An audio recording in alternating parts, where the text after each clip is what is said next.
Hello, River Landing. I heard a guy sharing how his grandma had a saying that in life there were only two things to worry about. Are you healthy or are you sick? If you're healthy, there's nothing to worry about. If you're sick, there are only two things to worry about. Are you going to get better or are you going to get worse? If you're going to get better, there's nothing to worry about.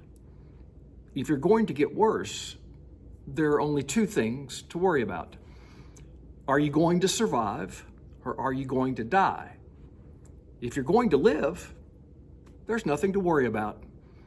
If you're going to die, there are only two things to worry about. And on it went. We have just celebrated Easter, and Easter changes this playful wisdom by Grandma. If Easter is true not only for Jesus but for us, there aren't two things to worry about, not even one. Worry is that anxiety about pain or struggle we imagine about life in the future. It's fear before the fact. Reading or knowing the Easter story doesn't automatically cure us of worry. It does, however, make worry optional.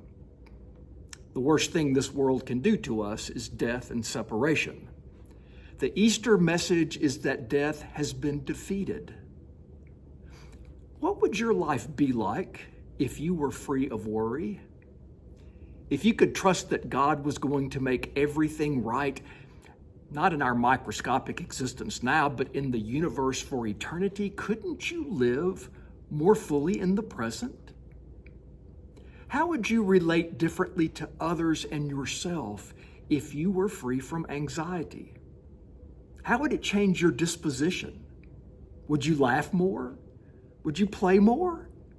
Would you love more? Imagine that.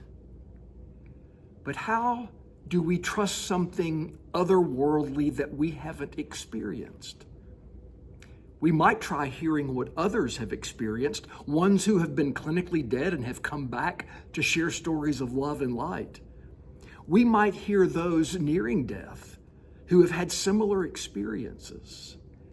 Easter is a sign, a pronouncement that reads, "Not even death is worth the worry."